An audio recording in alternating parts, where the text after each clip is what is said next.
Okay, today we're going to talk about angles, but before we do that, we're going to review what we've learned already about segments and midpoints. So we're given this picture, and the information tells us that G to E is equal to E to O. And the reason I know that is because of these red tick marks. Those tick marks are used to show if two things are equal. So I know that G to E is equal to E to O. Now, what did they give us? Well, they gave us G to E is x plus 3. That's that piece. And then they tell us that G to O, do that in a different color, G to O is 3x minus 5. Well, that's the entire segment, 3x minus 5. So I'm not going to set those equal to each other, which is what some students might do if they're not thinking about it, because I know that x plus 3 is only half of the whole thing. Or another way of thinking about it is x plus 3 and another x plus 3 together should equal 3x minus 5. So what I'm going to do is I'm going to go ahead and double x plus 3 or add x plus 3 to itself. So that tells me that the entire distance from G to O is going to be 2x plus 6. Now I know that I can set equal to 3x minus 5, because now they're talking about the same thing. So that's going to be my equation. So I have 3x minus 5 is equal to 2x plus 6. So notice, we're trying to find x and then EO. And so usually when you have to solve an equation, when you have to find x, you're going to need to write an equation and solve it. So you have to find two things that are equal from what they give you, and then you solve the equation. All right, so now I want to solve this, and I have x showing up on both sides of the equal sign. So my general rule for this is get rid of the smaller one. So we get just x on one side. So I'm going to take away 2x from the right side, and therefore 2x from the left side. Remember, you have to do the same thing to both sides. So on the left side, I have 3x minus 2x is 1x. Those are like terms. I can combine those. And I also have a minus 5. And I bring my equal sign straight down.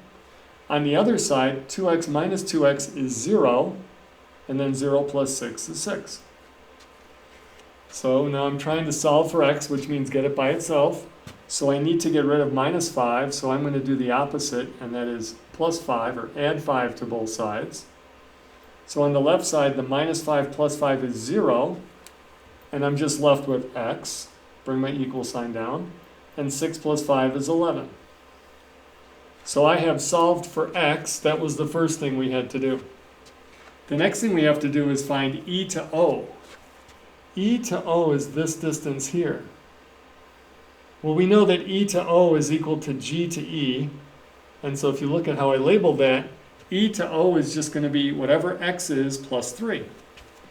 So EO is going to be x plus 3, and we just figured out that x was 11, so 11 plus 3 is 14. So now I found x, I found EO, so I've answered the problem. Okay, let's talk about angles. So an angle, by definition, is the union of two rays with a common endpoint. We know what rays are.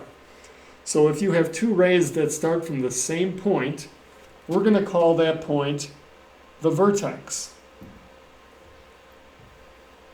And so the point where the two rays meet, that's the vertex of an angle. The rays themselves are called the sides of the angle. So a vertex is a point, and sides are rays. It's important to make sure you understand that. You have to remember, vertex is a point, and sides are rays. And you know how to write the notation for a point and for rays. So if I give you this picture and I say name the vertex, well, the vertex is a point. So where do the two rays start at? They start at the point G. So the vertex is G. That's the first answer. And then name the sides. The sides are rays, so I'm going to use notation for rays. So one of the rays is GE, GE with the ray over the top, and the other side is ray GO.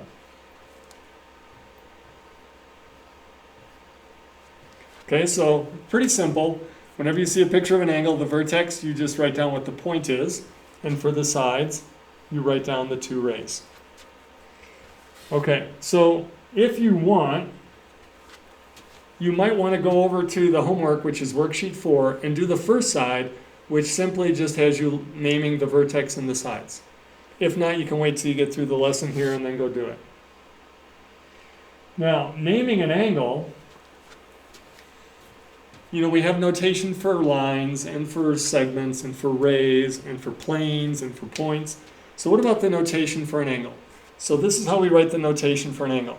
We put a little angle symbol, and then we use 3 letters, and we have our options here. The only rule is the vertex has to be the middle letter in your notation. So I could call this angle BAC. That would be okay. Or I could also call it angle, start with C, A, and B. Notice, in both cases, I have the vertex as the middle letter out of the 3. So that's the only rule you have to have, is that this vertex has to be the middle letter. Now, sometimes in a picture, they'll actually give a little number. It doesn't mean that the measurement, we'll talk about that in a minute, but they give a little number. And so, for example, here, they put number 1 there for the angle. So that's another way we could name this angle. We could call this angle 1. If they had a 3 there, you would call it angle 3. If it was a 2, you'd call it angle 2. And then occasionally, there's one more way that you can name an angle. And if it's clear from the picture, the shortcut is to just write the angle symbol and then write the vertex letter. So angle A. And that's it. So we actually have 4 different ways to name this angle in the picture. Okay, name the 3 angles in the figure. So hopefully you notice that there are 3 angles. There's the angle from J through K to L, and there's the angle from L through K through M, and then there's the big angle from J through K to M. So 2 smaller ones, and then the whole thing itself, the 2 combined. So we have 3 angles in this picture. So it doesn't say name them as many different ways as you can, just name the 3 angles. So I'll start with this angle here. And I'm going to call that angle J, K, L. I could have called it also angle LKJ, either way. But I cannot, and this is a good time to explain this, I can't call this angle K, because I'm not sure which angle you're talking about if you say angle K. There's 3 angles in the picture. How do I know which one you mean? In the last example, it was clear when I said angle A. It's obvious there's only 1 angle. But here, I can't use that shorthand notation of just 1 letter. That's not going to work. Okay, so I've named one of the angles. Now let's name another angle. Let's name angle, how about this one here? I'm going to call that angle LKM. You could also say angle MKL. Either way is fine. And then the last one, that would be the big angle, the biggest one. And so I'm going to call that angle JKM. You could also call it angle MKJ. So those are 3 different angles in that picture. Now on the other side of the worksheet for homework, side B, you have to name angles just like that. All right, so there's one last thing I want to talk about since we're talking about angles, and that's the measure of the angle. And so for now, we're always going to measure angles in degrees. Later on, in higher level math classes, we talk about a different measure called radians. So just like when you measure something with a ruler, you could measure it in inches or in centimeters. Same for an angle. You can measure it in degrees or radians. So when I want to measure an angle, see if I can make this work, you take that crosshair of the protractor in the middle on the bottom, and that goes at your vertex. And then one of your sides of your angle must go along the bottom of the protractor. It doesn't matter which one you do. Now notice, since I'm on the right side of the protractor, I've got two sets of numbers here. Spin that up. I've got two sets of numbers. And so you have to ask yourself, if I'm starting from here, do I want to use the 10 or the 170? Well, obviously, when you start here, you should be at 0. So I want to use these numbers, 10, 20, 30, 40, 50. This is a 60-degree angle. So that's how we write 60 degrees with a little circle, almost like it's an exponent, but it's not. We don't want to use these numbers because we're not going to start 180 and count backwards.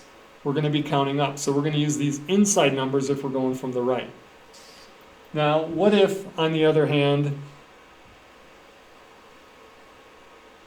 you were going along the other edge of the bottom of the protractor? You kind of have to turn your head to look at this. Now, I don't want to do the inside numbers, 180, 170, 160, that doesn't make sense. I'm going to count with the outside numbers, 0, 10, 20, 30, 40, 50, 60 degrees again. So we should get the same answer either way. So that's how we measure an angle with a protractor.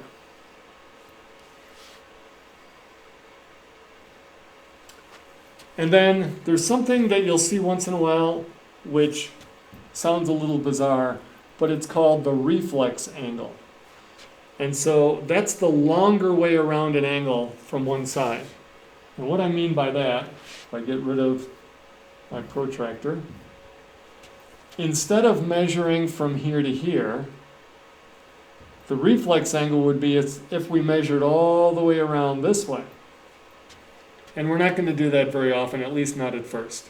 So for now, we're just going to be measuring the inside there. But the longer way around is called the reflex angle. All right, so the assignment is worksheet 4, both sides. On the last page, it walked you through the two different types of problems.